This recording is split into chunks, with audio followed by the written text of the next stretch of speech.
আপনার সন্তানকে যদি আপনি নাম্বার ওয়ান বানাতে চান, একটা আমি জিনিস বলি, তাহলে এখন আপনি নিজে বুঝবেন। আপনার বাসায় একজন সুস্থ আছে, একজন অসুস্থ। হেল্প কি সুস্থ লোকের বেশি দরকার না অসুস্থ? এটা কি কঠিন কাজ? কার দরকার? অসুস্থের। একজন নাম্বার পাইছে 80 আর একজন 40। পড়াশোনায় অসুস্থ কে? 40। এরা ভালো উত্তর দিচ্ছে, ভেরি নাইস। 40 হচ্ছে অসুস্থ। তাইলে সেবা শুশ্রূষা কি 80-র বেশি দরকার না 40-এর? কিন্তু আমরা অভিভাবকরা কি ঠিক আচরণ করি? এই যে স্টুডেন্ট বলতেছে নো। তার মানে দেখা যায় 80 পাইলে কয়েক খুশি আর 40 পাইলে বেজার। তাহলে আসলে কি অভিভাবক হিসাবে আমি আমার কাজটা ঠিক করতে পারছি? এই জন্য দেখেন, ইসলাম দেখেন কি অসাধারণ। ছোট্ট শিশু নাম্বার কম পাইছে, তাকে উৎসাহ কি কম দেওয়া উচিত না বেশি? আচ্ছা, একজন খুব স্বাস্থ্যবান আর একজন রোগাশোকা, কাকে বেশি পুষ্টিকর খাবার দিব? যে রোগাশোকা। তাহলে যে নাম্বার কম পাইছে তাকে কি বেশি উৎসাহ দিতে হবে না কম?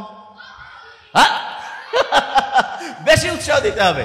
বেশি উৎসাহ যদি দিতে চাই, তাহলে তাকে উৎসাহ দেওয়ার জন্য তাকে 1 নাম্বার বুদ্ধি হচ্ছে তার প্রশংসা করা। কি করা? প্রশংসা। কিরকম প্রশংসা?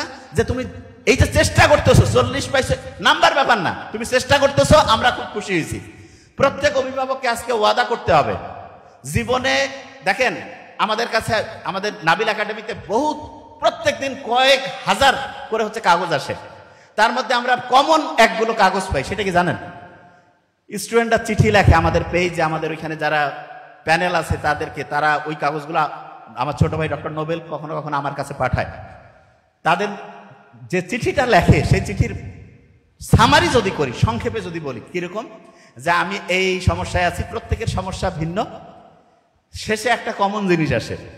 বিশেষ দ্রষ্টব্য দিয়া লিখছে 2 পৃষ্ঠায় যে আমি যে সমস্যা বলছি এইটা কোনোভাবে যাতে আমার আব্বা আম্মা না জানে। আপনি দেখেন, ওরা আমাদেরকে বিশ্বাস করতেছে, অথচ মা বাবা হচ্ছে সন্তানের জীবনের শ্রেষ্ঠ অ্যাডভাইজার, শ্রেষ্ঠ কাউন্সিলর। মা বাবা যদি ঠিক হয় অ্যাডভাইজার হিসাবে, কাউন্সিলর হিসাবে, আমরা যারা কাউন্সিলর হিসাবে আলাদাভাবে এই আমরা টাকা নিয়ে দিই। দেখেন, আমরা কিন্তু ফ্রি দিলাম সেটা অন্য, কিন্তু নর্মালি কি হয়, যে কোনো আপনি দেখাইলেন একটা ফি নেয়। অথচ মা বাবা হচ্ছে সুপার অ্যাডভাইজার, সুপার কাউন্সিলর। আপনি আপনার সন্তানের কাউন্সিলিং কেন করতে পারছেন না? এখানে আবার একটা ইন্টারেস্টিং জিনিস বলি। প্রফেসর, নাম নিব না, চিনে ফেলবেন। উনি একদিন বলতেছেন, নাবিল, আমার ছেলেটার একটু কাউন্সিলিং করো তো। আমি বললাম, স্যার আপনি তো অনেক লক্ষ লক্ষ মানুষের কাউন্সিলিং করতেন। কয়, আমার বেটা আমার কথা শুনে না। কেন? আমি বললাম, স্যার, আমি তখন স্যারের সাথে আলাপ করলাম যে কি কারণে। বলতেছে, সে সবাই এসে স্যারকে বলে, দেখেন ইন্টারেস্টিং খুব জিনিসটা, এটা কিন্তু শিখতে হবে, খুব ইন্টারেস্টিং জিনিস। সবাই এসে স্যারকে টাকা দিয়ে দেখাচ্ছে, স্যারের বেটা, স্যারের ছেলে স্যারের কাছে শুনতেছে না। আমি বললাম, স্যার কারণটা কি আপনি ধরতে পারছেন? বলছে, বুঝতে পারতেছি না। আমি বলছি, সমাধানটা আমার কাছে আছে। বলছে, কি সমাধান? দেখেন, আপনিও সমাধান করতে পারবেন। দেখেন, আপনি চিন্তা করেন, এখন আপনি একটা ইন্টারেস্টিং জিনিস দেই। আপনি অভিভাবক, দেখেন খুব ইন্টারেস্টিং।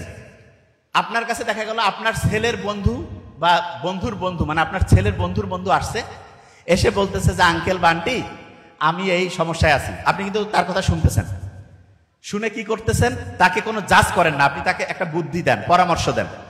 আবার ওই আপনি যখন আপনার নিজের ছেলে মেয়ে এসে বলে আমার এই সমস্যা, হ্যাঁ তুই আমার বেটাই হয় এরকম করছিস, আমার বেটি হয়, তোর খেয়া ফেলাবো আজ, এই যে জাজমেন্টাল হই, তখন দেখা যায় ছেলে মেয়ে নিজেকে নিজের বাবা মার কাছে সবকিছু বলতে যায় না।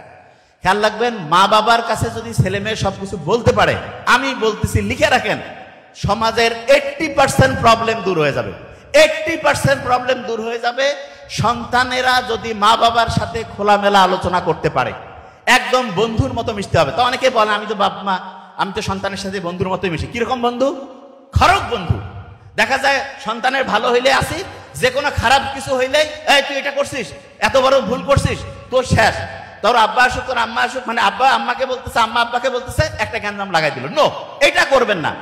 আপনি তাকে চিন্তা করবেন যে তার অবস্থায় আপনি থাকলে আপনি যাকে বলতেছেন তার কাছ থেকে কি আচরণ আশা করতেন, এবং ওই সন্তানটা যদি আপনার না হয়ে আপনার বন্ধুর বা অন্য কারো হইতো, আপনি যেই অনুযায়ী তাকে হচ্ছে ঠিকভাবে দিক নির্দেশনা দিতেন, সেটাই করতেন।